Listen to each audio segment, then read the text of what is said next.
자, 우리 한번 옆 사람에게 서로 인사하실까요? 승리하십시다. 네, 승리하시길 바랍니다. 벚꽃이 만발하고 햇살이 너무나 상큼하리만큼 좋은 어느 날입니다. 다들 가벼운 옷차림에 미세먼지도 없이 아주 깨끗한 날을 다들 즐기고 있었습니다. 한 청년이 길을 가다가 하늘을 보면서 푸념합니다. 날씨 한번 더럽게 좋네.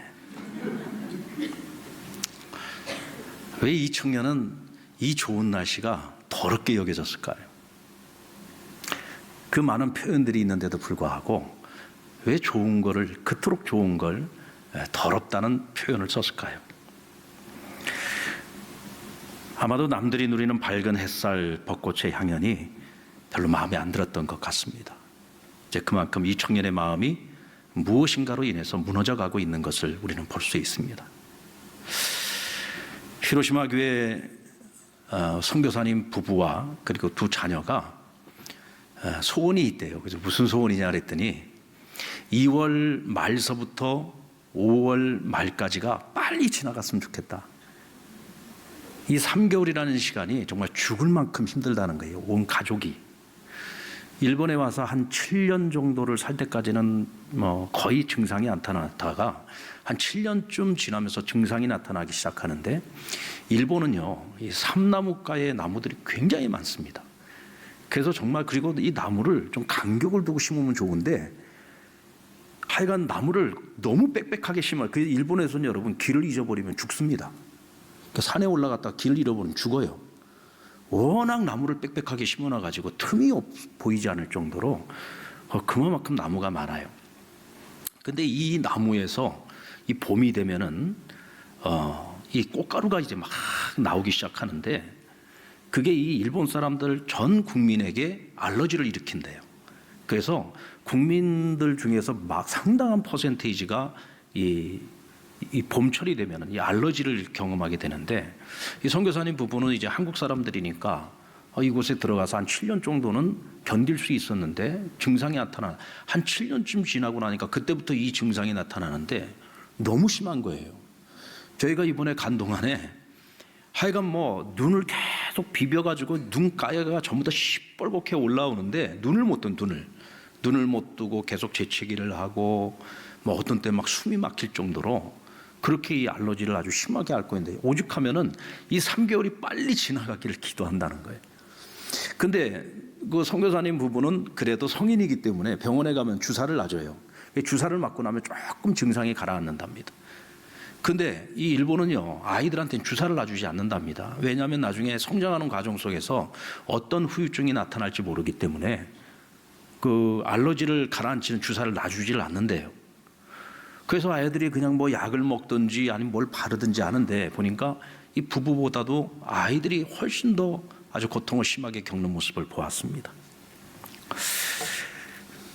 아무리 좋은 것도요, 이 좋은 것으로 여겨지지 않을 수 있습니다. 남들에게는 굉장히 좋아 보는 것들인데 그것이 나에게는 굉장히 고통스러운 것이 될 수 있는 거예요. 너무나 좋은 햇살, 또 봄을 맞이해서 아름다운 꽃들을 바라보면서 꽃 구경 다니는 사람들도 있지만 꽃을 피해 다녀야 되는 사람들도 있고요. 남들은 너무 행복해 보이는데 남들이 행복해 보이는 그 모습조차도 보기가 싫을 만큼 내 삶이 절박하고 내 삶이 고통스러울 수도 있는 겁니다. 자, 그렇다면 우리는 이런 이들에게 어떤 말로 위로와 평안을 줄 수 있겠습니까? 왜 사람들은 스스로 주어진 것을 누리지 못하고 불만족하고 불안해하는 걸까요?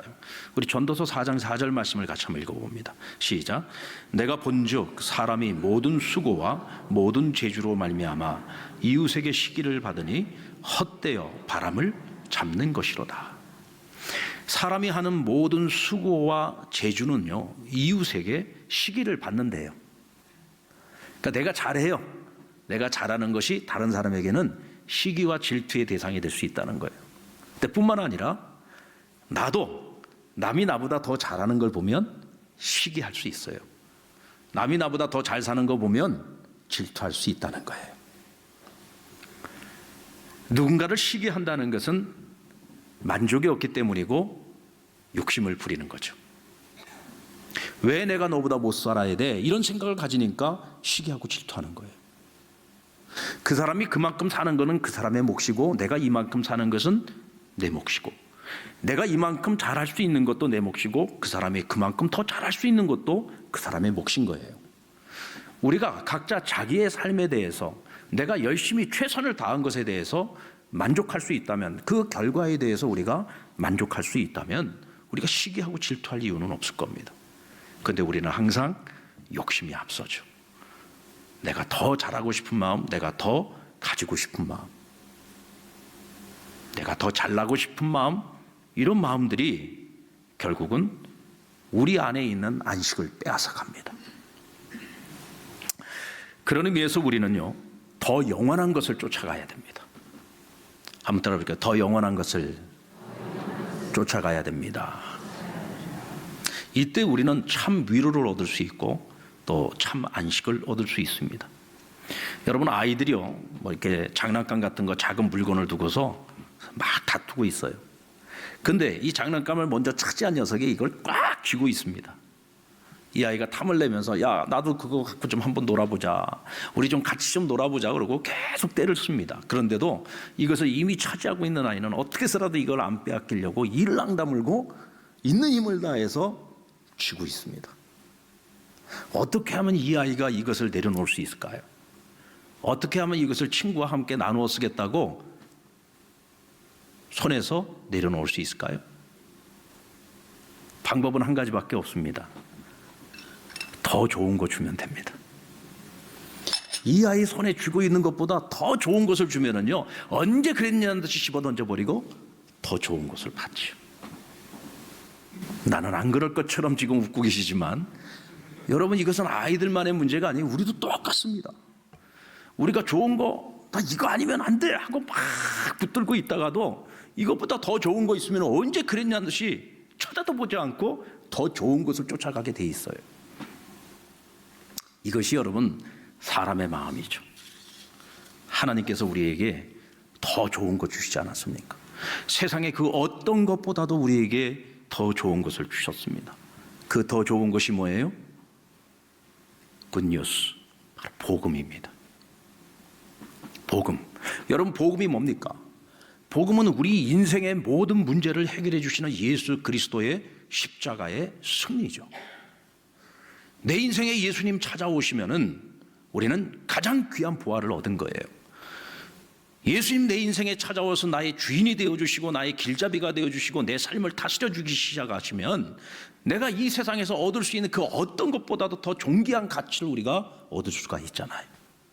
먼저 우리를 죄에서 구원해 주시지 않았습니까? 이 죽었다 깨나도 내 힘으로 해결할 수 없는 내 인생의 가장 큰 난제, 근본적인 문제를 예수님을 만나고 복음을 만나서 우리가 해결받았단 말이에요. 아멘입니까? 가장 큰 가치, 가장 존귀한 가치, 이 세상에서 최고의 가치, 어떤 것과도 비교할 수 없는 최고의 것, 더 좋은 것, 오늘 우리가 받았단 말이죠. 그렇다면 우리가 복음을 쫓아서 살아가는 삶을 살아간다면 우리는 더 많은 것들을 내려놓을 수 있지 않겠습니까? 그것이 무엇에 대한 욕심이 되었던지 우리는 그 욕심들을 좀 내려놓을 수 있지 않겠습니까? 내 마음속에 끊임없이 끓어오르는 그 시기와 질투심도 우리가 내려놓을 수 있지 않겠느냐는 거죠. 이거는 내 거야. 어느 누구에게도 양보할 수 없어. 내가 양보할 수 없다고 어떻게든 내가 쥐어보려고, 어떻게 해서 내가 끌어안아 보려고, 어떻게 해서든 내 것으로 만들어 보려고 그렇게 몸부림쳤던 것들, 어느 순간에 이거 다 차는 것들이야 하고 다 내려놓을 수 있지 않겠습니까? 그래서 사도 바울이 그런 고백을 했잖아요. 내가 예수 그리스도를 만나고 난 이후에, 내가 복음을 만나고 난 이후에는 내가 지금까지 그토록 즐겼던 거, 내가 그토록 사랑했던 거, 내가 그렇게 소중하게 여겼던 모든 것들을 다 배설물로 여겼다 그랬어요. 왜요? 더 좋은 것을 발견했기 때문에 그래요. 최고의 가치를 발견했기 때문이죠. 이것 앞에서 보니까 나머지 것들이 다 아무것도 아니야. 그래서 예수님이 우리에게 가르쳐 주신 것이 뭡니까? 너희는 먼저 그 나라와 그 의를 구하라. 왜? 하나님 나라와 하나님 그 의가 최고의 가치란 말이에요. 그것을 위하여 구하라. 그리하면 이 모든 것을 더하여 주시겠다. 너희의 다른 모든 필요를 채워주시겠다는 거잖아요. 최고의 가치를 쫓으면 우리가 내려놓는 것들이 나는 내려놨지만 그것들이 나에게서 사라지는 것이 아니라 오히려 더해지는 것들을 우리가 경험하게 되는 거죠. 우리보다 먼저 천국에 가 계신 분들은 아마 그러실 거예요. 야, 니네가 이 땅에서 좋은 거 앞만 봐봐야. 니네가 여기를 안 와봐서 그러지. 여기가 얼마나 좋은 줄 아냐. 나도 몰랐다. 나도 이 땅에서 사는 동안은 뭐 천국 소망 가지고 산다는 뭐 늘 말은 했지만 천국을 보기 전까지는 나도 잘 몰랐는데 와서 보니까 야, 이 세상의 것 다 헛된 거다. 왜 사도 바울이 이 세상 것들이 다 배설물이라고 얘기했는데 다 알겠다. 여기 와서 보니 천국은 어떻게 말로 설명이 안 된다. 여러분, 그런 천국이 우리에게 약속되어 있잖아요. 우리가 그 천국의 약속을 바라보고 그 천국의 소망을 가지고 살아간다면 우리는 좀 더 우리 안에 있는 욕심을 내려놓고 우리가 열심히 살아가는 것 자체에 우리는 만족할 수 있습니다. 이때 뭐가 있어요? 누릴 수 있고요. 이때 우리에게 안식이 찾아오고요. 이때 우리는 하나님의 위로를 받아들일 수 있습니다. 그리고 진정한 위로와 참된 안식을 얻으려면 누구와 동행할 것인가를 정해야 돼. 누구와 동행할 것인가? 솔로몬은 오늘 본문에서 함께 가라고 권면합니다. 우리가 뭐 너무나 잘 아는 말씀이죠. 9절 말씀 같이 읽어볼까요? 시작. 두 사람이 한 사람보다 나음은 그들이 수고함으로 좋은 상을 얻게 될 것입니다. 하나보다 둘이 낫다는 거예요. 둘이 같이 길을 걸어가면 한 사람이 넘어졌을 때 다른 한 사람이 일으켜 세워서 함께 갈 수 있다는 거예요. 또 추운 밤에 길에서 혹은 뭐 텐트를 쳐놓고 잠을 자더라도 혼자 자는 것보다 둘이 같이 자는 게 훨씬 따뜻하게 추운 밤을 보낼 수 있지 않겠느냐는 거죠. 그러니까 둘이 하는 것이 혼자 하는 것보다 훨씬 낫다는 겁니다.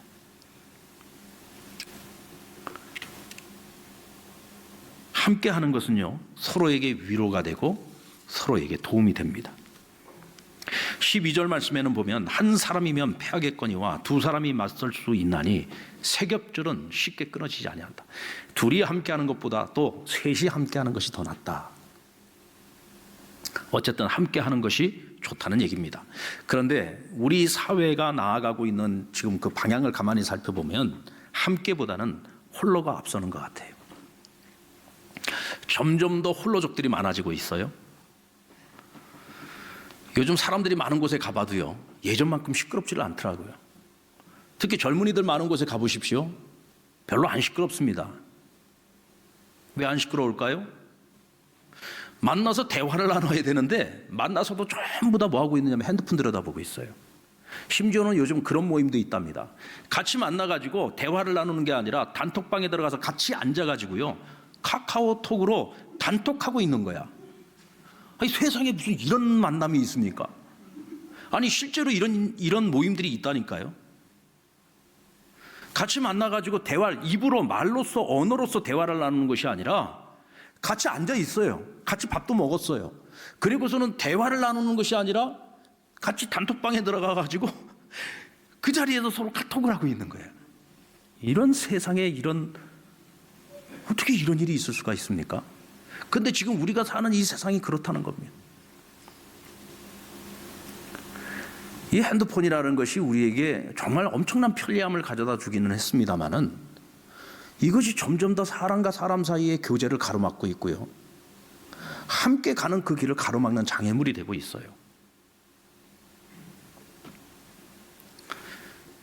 왜 사람들이 자꾸 함께라고 하는 이 단어를 귀찮아할까요?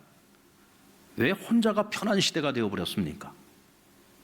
이 얘기는 책임을 지고 싶지 않은 거예요. 나도 상대방에게 짐이 되고 싶지 않고 상대방이 나에게 짐이 되는 것도 싫어요. 가족을 부양해야 한다는 그 책임도 싫어요. 그래서 그냥 혼자 사는 거예요. 혼자 사는 게 편한 거예요. 혼자 살아도 외롭지 않아요. 왜냐하면 컴퓨터라는 좋은 친구가 있기 때문에. 집에 가면 다음날 눈 뜰 때까지 게임하고, 또 사람들하고 얘기하고 싶으면 네트워크를 통해서 모르는 사람들하고 또 열심히 같은 공통된 주제나 관심거리를 갖고 또 얘기하고, 사람과 사람 사이에 진정한 만남과 교제라는 것이 소통이라는 것이 점점 더 단절되어 가죠. 서로 짐이 되고 싶지 않아요. 짐을 지고 싶지도 않아요. 그러다 보니 이기주의가 더 극단으로 달려가고 있는 겁니다. 하지만 인류는 언제나 그 책임감 때문에 성장했다는 사실을 기억해야 됩니다. 그 책임감 때문에 인류는 발전해 왔습니다. 그리고 함께 함으로써 우리 앞에 있는 수많은 장애물과 한계를 극복해 왔다는 사실을 기억해야죠. 어쩌면 점점 더 함께가 아닌 홀로의 문화로 치닫는 것은 말세의 대표적인 특징이라고 할 수 있습니다. 그러나 또 한편으로 생각해 볼 것은 함께하는 것보다 더 중요한 것이 누구와 함께하느냐가 중요합니다. 여러분들 이번에 버닝썬 사태를 우리가 지금 보고 있지 않습니까? 문제가 된 황금 단톡방. 이 황금 단톡방에 들어와 있는 사람들은 그들 나름대로 황금 네트워크예요.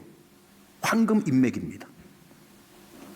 그들은 이 황금 인맥을 가지고 있는 한 아마 연예계에서 끝까지 살아남을 수 있을 거라고 생각을 했을 겁니다. 그리고 자신들이 하고 있는 그 사업도 끝까지 번창할 수 있을 거라고 생각을 했을 거예요. 그런데 이들의 동행은 잘못된 길을 걸어가고 있었습니다. 결국 정준영이라고 하는 가수의 범죄가 드러나면서 그 황금 단톡방에 들어와 있던 모든 동무들이 지금 한 배를 타고 침몰해 가고 있습니다. 여러분, 동행하는 것은 참 좋은 일이고 중요한 일인데 누구와 함께 동행하느냐가 참 중요한 겁니다. 만약 이 황금 단톡방의 DNA가 예수 그리스도였다면 그들은 그런 막다른 골목으로 가지 않았을 겁니다.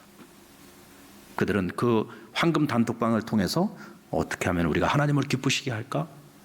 어떻게 하면 주님을 기쁘시게 할까?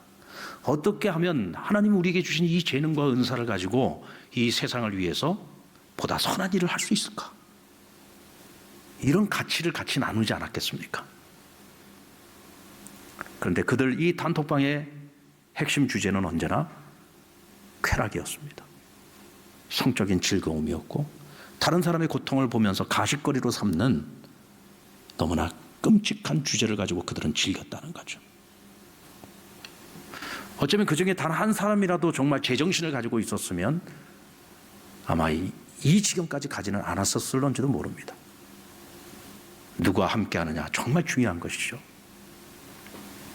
저는 결혼식 주례를 할 때 부부로서 살아가면서 가장 중요한 첫 번째는 이제부터 모든 관계에서 부부가 우선이라는 사실을 가르칩니다. 그래서 부모도 이제부터는 아들과 며느리, 딸과 사위 그 가운데 서지 못할 것을 제가 약속을 받습니다.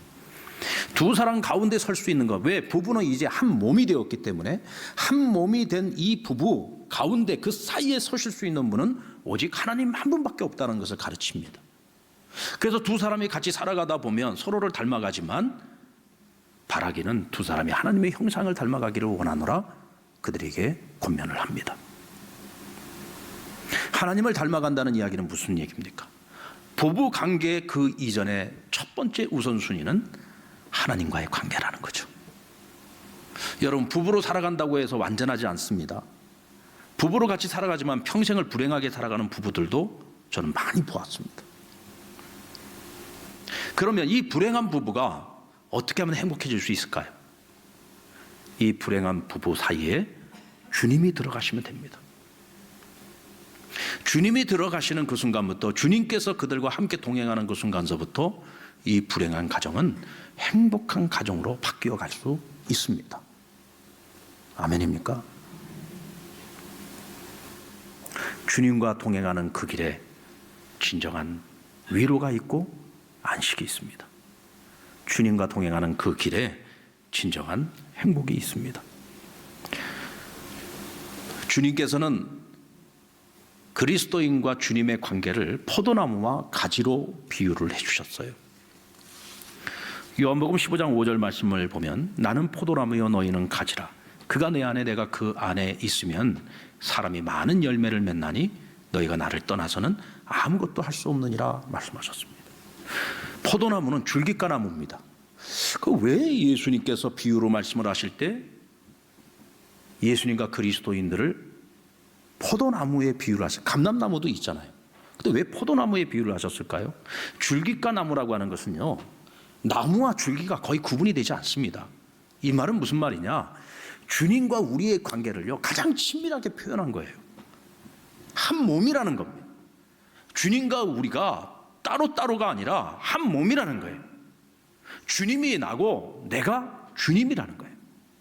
우리가 한 몸이 되어서 살아가는 관계, 그것이 우리가 주님이 내 안에, 내가 주님 안에 살아가는 모습이죠. 이와 같이 살아가는 사람들은 마치 물가에 심겨온 나무와 같고 반석 위에 지어진 집과 같다 그랬어요. 그래서 가뭄이 와도 철철이 잎이 무성하고 좋은 열매를 풍성히 맺으며, 또 반석 위에 지은 집이 되어서 비바람이 불고 찬수가 나도 집이 무너지지 않는다고 말씀하십니다. 주님과 우리를 하나로 묶어주는 것이 무엇입니까? 바로 성령님이십니다. 성령님이 우리 안에 오셔서 주님이 우리와 영원히 함께 하시겠다고 하신 그 약속을 지킬 수 있게 된 겁니다. 성령님이 우리를 도와서 우리가 주님을 떠나지 않고 주님과 한 몸이 되어 영원토록 주님과 함께 그 길을 걸어갈 수 있도록 만들어 주신 거예요. 그래서 성령님이 우리를 위하여 친히 탄식하며 간구해 주시기도 하고, 때로는 성령님께서 우리를 채찍질을 하시기도 합니다. 그래서 우리가 주님을 떠나지 않고 끝까지 주님과 한 몸을 이루어 살아갈 수 있도록 성령님께서 우리를 도우십니다. 그래서 우리의 지금 상황과 환경과 여건이 어떻든지 간에 주님이 주시는 위로와 주님이 주시는 안식이 있어서 우리는 저 빛나는 햇살을 바라보면서, 날리는 벚꽃을 바라보면서 날씨 더럽게 좋네가 아니라 정말 하루하루가 매일매일 내게 주어진 이 날들이 너무 감사하고 너무 행복하고, 그래서 이 하루를 결코 한숨이나 내쉬고 탄식이나 하면서 살지 않을 거고, 나는 즐거워하며 이 하루를 정말 기뻐하며 살겠노라고 우리의 마음과 생각을 다잡을 수 있는 것입니다. 여러분, 세상의 좋은 것들을 좋게 볼 수 있기를 바랍니다. 모든 게 다 잿빛으로 보인다면 그것은 오늘 우리가 어느 때보다도 하나님의 위로와 안식이 필요한 때라는 얘기입니다. 상황이 변한다고 바뀌어지는 것은 없습니다. 왜냐하면 안 좋은 상황은 늘 우리 앞에 또다시 기다리고 있기 때문입니다. 눈에 보이는 좋은 것보다 더 좋은 것들을 쫓아서 사십시오. 우리에게 이미 주신 복음을 쫓아서 사시고, 하나님 말씀을 쫓아서 사시고, 하나님께서 약속하신 하나님 나라에 우리의 소망을 두고 사시기 바랍니다. 성령님과 동행하십시오. 성령님을 쫓아서 살아가십시오. 성령님과 동행하며 그 인도하심을 받을 때 우리는 진정한 위로와 안식을 얻을 수 있습니다. 함께 동행할 좋은 사람 찾으시기 바랍니다. 우리가 주님과 함께 동행하면서 살아가고 있는데 주님과 동행하는 그 발걸음이 즐거운 발걸음 되시길 바랍니다. 부담스러운 발걸음 되지 마시고 즐거운 발걸음 되시고, 또 오늘 옆에 있는 우리 상남의 지체들이 우리가 함께 이 시대를 살아갈 좋은 동역자들이 되고 좋은 동무들이 되시기를 주의 이름으로 축원합니다.